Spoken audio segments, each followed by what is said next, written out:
These are the cards I pulled for our new Black Moon in Capricorn. For our past card, I pulled the Strength card. And this is interesting because in our previous tarot reading for the moon, the full moon, guess what I pulled for the past card? Same thing. I shuffled the deck, I cut the deck, and yet I pulled the same card. So this is a very strong, no pun intended, message right now. I do feel like the message is different from the previous time 2 weeks ago. I believe that this card is now just really confirming everything that we've been through.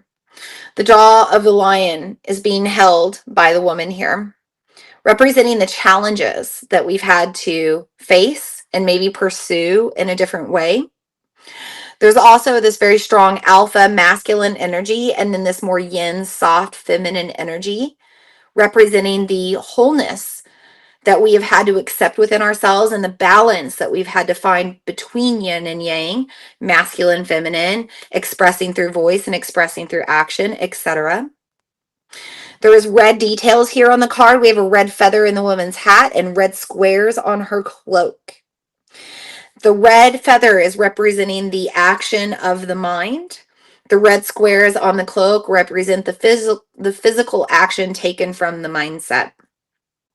You might have spent this year having thoughts, putting them into action, making things happen, or maybe things didn't happen as expected.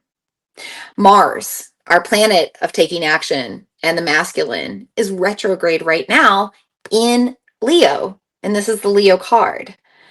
So we are not taking action in the typical way. Maybe we're taking action in a different way, or we're just taking different action, new goals, new pursuits. Finally, notice all of the yellow around the card. I do believe this represents our bliss that we've been trying to find over these past few months. 2025 is all about rebirthing ourselves into the life that we truly feel like we deserve to have. And we've been doing the work over this past year to help us embody that worthiness to receive the joy and the abundance that's on our way. I also feel like this card is telling us to quiet our ego just a little bit, to not fall into that victim mentality, to not look back at our failures and be like, oh, woe was me. It's all about finding our strength. Look at how far we've come. Look at what we've made it through. And look at how far we have to go from here. This is a card that has the number 11 on it. 11 is a master number, so it can mean 1-1, which we are getting the same moon at the end of the year that we got at the beginning of the year. It could also mean that number of being in the 11th hour. This moon is rising just 2 days before the new year. We're encouraged to reflect right now, to look back on our wholeness, to look back at our oneness, to look back at how we are more complete at the end of this year versus looking at all the pieces that are missing. Because when we start to look back at all of the things that we've been through, and instead of viewing them in a negative, we view them in a positive light, we start to have more of that perspective overall. We don't see things as failures anymore. We don't see things as losses. It's always going to be a win. It's always going to be something to celebrate. And Leo energy is all about celebration of life. For the present card, I kid you not, we pulled the Capricorn card, also known as the Devil. Magic number 6 representing this card because we have 15 and 1 plus 5 is 6. 6 is all about our magic. And we have a lot of orange on this card. So she's wearing a red dress and she's got this orange around her and some orange squares at the bottom, representing our sacral chakra. This orange, magical, intuitive, creative, fertile energy that we get to have free will to decide how we use. The devil is in the details, the choices we make, the tiny actions that we take every single day. And those little choices that we make that may seem subtle, but have a huge butterfly effect moving forward. Notice how she's got an angel and a devil on her shoulder.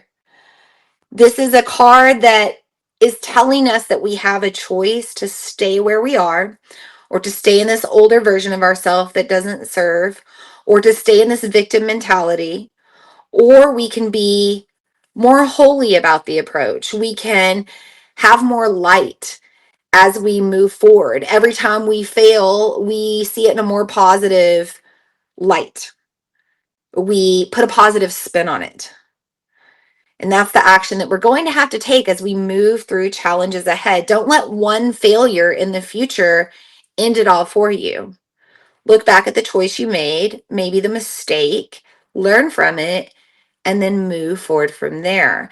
Trust in your intuition, trust in your magic. Make sure that you're leaning into the choices that give you an ability to grow versus shrink down. Remember that Capricorn is ruled by Pluto, the planet of the underworld, who's been in that like Capricorn energy for 16 years. But we're not in it anymore. We're in Aquarius. So we can be more open-minded. We can be more free-willed and free-thinking. It's not like our hands are tied or divine intervention is coming into play. We really do have the ability with our own co-creative magic to make whatever we want happen. I did get a reverse card for our future card. I got the King of Wands. And this is the last card in the deck, in the minor arcana. And the King of Wands typically is somebody that's very balanced, very certain of themselves. They embrace both their yin and their yang. When we find this card reversed, it might be us having self-doubt, being unsure that we can be our fullest, most authentic, most expressive self, being unsure that we can show both sides of ourselves to the world, or being unsure that we can live within all of these facets of ourselves and still be happy and still be joyful and still be abundant, still be fortunate. The yellow around the card could be representing the ego that's holding you back from being in your magic, being in your craft, being in your skill. This age of Aquarius is going to invite us into being more open to whatever makes us weird and special and unique.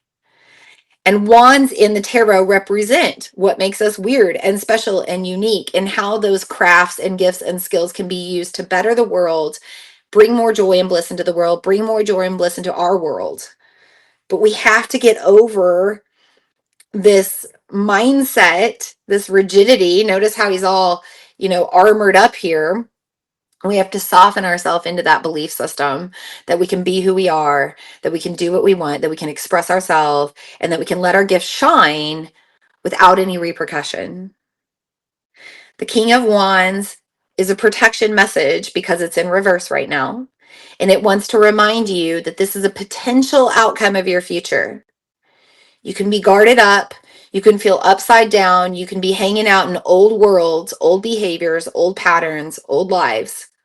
Or you can turn it right side up.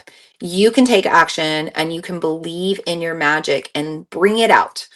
Don't just believe in it, but bring it out, make it happen.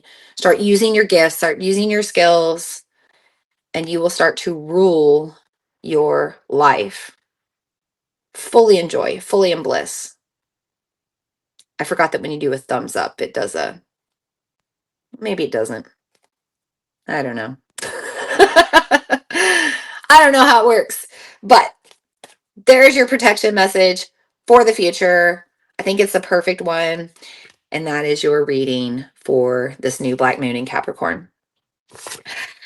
This is what I have for you tonight, loves. If you are catching the recording, if you are a 13 Moons member, we are going to pull cards for you as well.